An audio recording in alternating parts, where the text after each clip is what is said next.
বিসমিল্লাহির রহমানির রহিম।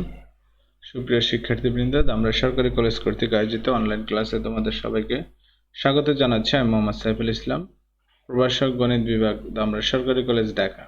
প্রিয় শিক্ষার্থীবৃন্দ, আশা করছি যে যেখানে আছো সুস্থ আছো, নিরাপদে আছো।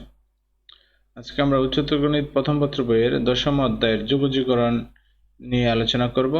আজকে যুগজীকরণের উপর 3 নম্বর ক্লাস। 3 নম্বর ক্লাসটি অনুশীলনী 10.3 এর উপর আলোচনা করা হবে। ইতিপূর্বে আমরা দুটি ক্লাস কমপ্লিট করেছি এই অধ্যায়ের 10.1 এবং 10.2 এর উপর। প্রিয় শিক্ষার্থী, তাহলে আমরা শুরু করি।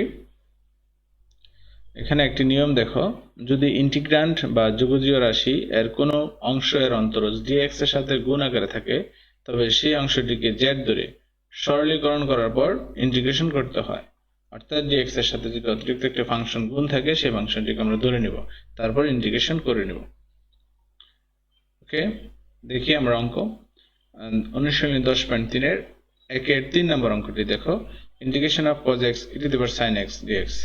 আমরা এখানে যে ফাংশনটাকে ধরলে আরেকটি ফাংশন পাবো, অর্থাৎ আমরা যে ফাংশনটাকে ধরে ডেরিভেটিভ করে যদি আরেকটা ফাংশন পাই, যে ফাংশনটা গুণ আকার আছে, তাহলে আমরা যেটাকে ধরছিলাম সেটা z।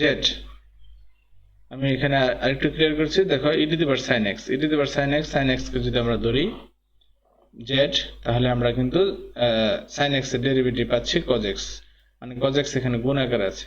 তো আমি এখানে বলতে চাচ্ছি যে sin x কে যদি আমরা ধরি, তাহলে cos x পাচ্ছি ডেরিভেটিভ করার পর। এখন কথা হচ্ছে যে যদি দুইটা ফাংশন বা তিনটা ফাংশন থাকে, তাহলে আমরা এমন একটা ফাংশনকে ধরবো যে ফাংশনকে ধরলে আমরা অন্য ফাংশনটা পাই। ওকে, আচ্ছা, তো আমরা sin x ধরলাম z, সুতরাং sin x কে ডেরিভেটিভ করলে cos x পাচ্ছি, cos x dx equals to dz পাচ্ছি। তো আমরা এটা সমান লিখতে পারি integration of e to the power z, z সাপেক্ষে চলে আসলো, আমাদের ফাংশন ছিল x সাপেক্ষে, এখন চলে আসছে z সাপেক্ষে। সুতরাং আমার e to the power z যেহেতু আসছে, z এর মান বসায় দিতে হবে। আমার প্রথমে ফাংশনটা ছিল x সাপেক্ষে, অবশ্যই লাস্টে আমার x এর সাপেক্ষে ফাংশনটা নিয়ে আসতে হবে। তো নিয়ে আসলাম, অ্যান্সার হয়ে গেল। 3-এর 2 নম্বর, integration of cos 1/x divided by x square dx। এখানে আমরা আগে বলছি যে একটা ফাংশনকে ধরবো, ওই ফাংশনকে ধরার পর আমরা আরেকটা ফাংশন পেয়ে যাব ডেরিভেটিভ করালে। তো আমরা এখানে যদি 1/x কে ডেরিভেটিভ করি, 1/x স্কয়ার পাচ্ছি, তো আমরা 1/x ইকুয়ালস টু z ধরলাম। তো দেখো আমরা পেয়ে গেছি -1/x স্কয়ার dx, মাইনাস ওই পাশে নিয়ে গেলে 1/x square dx equals two -dz। তো আমরা এখানে লিখতে পারি, দেখো এটা সমান লিখে যাচ্ছে minus integration of cos z dz, z এর সাপেক্ষে চলে আসলো ফাংশনটা। তো এখন আমরা z এর সাপেক্ষে যদি ইন্টিগ্রেশন করি, cos x কে ইন্টিগ্রেশন করলে sin x আসে, sin z আসে। তো মাইনাস sin z, z কে আমরা x এর সাপেক্ষে লিখবো minus sin 1/x plus c। c এখানে কনস্ট্যান্ট, অবশ্যই আমরা এখানে একটা কনস্ট্যান্ট যোগ করব, কারণ হচ্ছে আমরা এই ইন্টিগ্রেশন গুলো যেগুলো করতেছি সবগুলো ইন্টিগ্রেশন হচ্ছে ইনফাইনাইট ইন্টিগ্রাল। তো আমরা ইনফাইনাইট ইন্টিগ্রালের ক্ষেত্রে একটা কনস্ট্যান্ট অ্যাড করে দেব। 4-এর 4 নম্বর, এখানে দেখো sin by 3 plus cos 4 cos x আছে। এখানে নিচেরটাকে যদি আমরা ধরি z, তাহলে আমাদের আসতেছে sin x dx equals to -1/4 dz। তো আমরা এটাকে লিখতে পারি -1/4 into 1/z dz। সো আমরা পেয়ে যাচ্ছি -1/4 ln z। 1/z কে ইন্টিগ্রেশন করলে ln z আসে। তো আমরা এখানে লিখতে পারি ln modulus of z। z এর মান আমরা বসিয়ে দিব, z এর মান বসিয়ে দিলে আমরা পাচ্ছি -1/4 ln 3 plus 4 cos x plus c। 5-এর 1, integration of cos x divided by root over sin x। নিচেরটাকে যদি sin x কে যদি ধরি, তাহলে আমরা cos x dx পেয়ে যাচ্ছি। sin x equals to z ধরলে আমরা cos x dx equals to dz পাচ্ছি। এখন আমাদের ইন্টিগ্রেশন চলে আসলো z এর সাপেক্ষে, ইন্টিগ্রেশন অফ 1/√z। 1/√z কে আমরা একটু ভেঙে যদি লিখি, মানে উপর নিচে যদি 2 দ্বারা গুণ দিই, তাহলে আসতেছে 2 into integration of 1/2√z। 1/2√z এর ইন্টিগ্রেশন করলে আমাদের আসতেছে শুধু √z। সুতরাং অ্যান্সার হবে 2√z প্লাস c।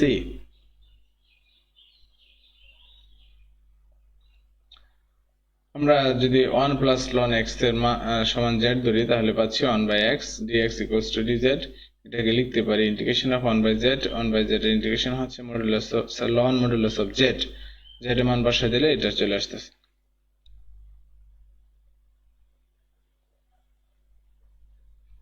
এখানে লন cos x এর মান যদি আমরা z ধরি তাহলে আসতেছে দেখো 10x dx equals two -dz। এখানে আমি ডেরিভেটিভ গুলা নিয়ে আলোচনা করতেছি না, কারণ অলরেডি আমরা ডেরিভেটিভের উপর অনেকগুলো ক্লাস করেছি। ডেরিভেটিভ এর যত অঙ্ক আছে আমরা সেগুলা করে আসছি। আমরা ডেরিভেটিভ যেহেতু পারি, অবশ্যই আমরা এগুলো পারবো। সুতরাং আমাদের এখানে আলোচনা করার দরকার নেই, আমাদের এখানে শুধু ইন্টিগ্রেশন নিয়ে আলোচনা করব। ওকে, তাহলে এটাকে আমরা লিখতে পারি minus integration of 1/z dz। 1/z dz সমান সমান হচ্ছে ln z, তো minus ln z plus c।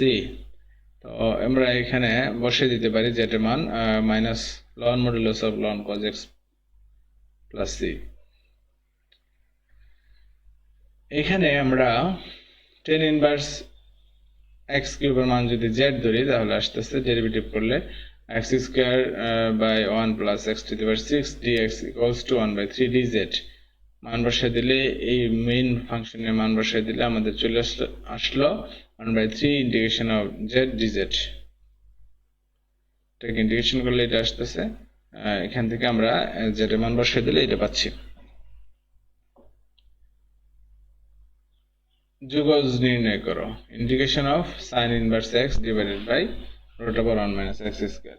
আমরা যদি sin ইনভার্স x কে z ধরি তাহলে ডেরিভেটিভ করলে কিন্তু আমরা পেয়ে যাই 1/√1 - x স্কয়ার, কারণ sin ইনভার্স x এর ডেরিভেটিভ আমরা জানি। দেখো আমরা এটা z ধরলাম, এখান থেকে আমরা এটা পেয়ে গেলাম। এখন যদি আমাদের যে ইন্টিগ্রেশনটা ছিল মেইন ইন্টিগ্রেশনটাকে আমরা z এর সাপেক্ষে লিখি তাহলে পাচ্ছি integration of z dz। z K integration করলে z²/2, z এর মান বসায় দিলে এটা পাচ্ছি। ক্লিয়ার? ওকে, এখন আমরা একটা সূত্র দেখব। সূত্রটা হচ্ছে এরকম, যদি নিচে কোনো একটা ফাংশন থাকে, ওই ফাংশনের ডেরিভেটিভ যদি উপরে থাকে তাহলে তার ইন্টিগ্রেশন সমান সমান লেখা যায় ln ওই ফাংশনটা, অর্থাৎ f of x যদি নিচে থাকে, f of x এর ফার্স্ট ডেরিভেটিভ হচ্ছে f prime x, এর ইন্টিগ্রেশন কি হবে ln f of x, ln modulus of f of x plus constant. তো ধরে নেই f of x equals to z, তাহলে এর ফার্স্ট ডেরিভেটিভ হচ্ছে f prime x dx equals two dz। এখান থেকে আমরা লিখতে পারি f prime x dx divided by f of x equals to integration of 1/z dz। 1/z এর integration হচ্ছে ln মডুলাস অফ z। সুতরাং আমাদের এটা চলে আসতেছে ln f of x plus c। আমরা আরেকটা সূত্র যদি দেখি তাহলে এখানে দেখো integration of f prime x dx divided by √f of x। যদি এরকম থাকে তখন আমরা অ্যান্সার লিখব 2√f of x, 2√f of x। f of x এখানে যে কোনো ফাংশন হতে পারে। এখানে আরো কিছু প্রয়োজনীয় সূত্র দেওয়া আছে, এই সূত্রগুলো অবশ্যই পড়ে নেবে। যদি সূত্রগুলো না পড়ো তাহলে অঙ্ক এই নিয়ে সূত্র প্রয়োগ করে যে অঙ্কগুলো আছে সেগুলো করতে গেলে তোমাদের অনেক বড় করে করতে হবে এবং দেখা যাবে যে ভুল হয়ে যাবে। যদি এটা মনে থাকে তাহলে দ্রুত অঙ্কটা করে ফেলতে পারো, সময় বেঁচে যাবে। ওকে, সুতরাং আমার এটা মনে রাখতে হবে, মুখস্থ রাখতে হবে। এখানে আমরা ওই প্রথম যে দুইটা সূত্র দেখাইলাম, নিচের ফাংশন ডেরিভেটিভ যদি উপরে থাকে সেই নিয়মের আমরা এখানে একটা অঙ্ক দেখাচ্ছি। দেখো 10x কে Bangla sin x by cos x, নিচেরটা হচ্ছে f of x, উপরেরটা হচ্ছে f prime x, রাইট? হ্যাঁ, তো এটাকে বানাই নিলাম মাইনাস দিয়ে গুণ দিয়ে।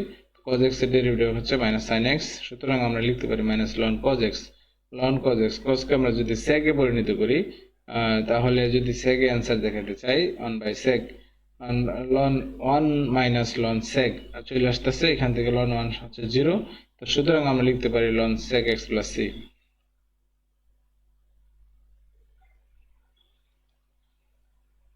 এখানে কিছু হোমওয়ার্ক দিয়ে দিচ্ছি, এই হোমওয়ার্ক গুলো করে নেবে।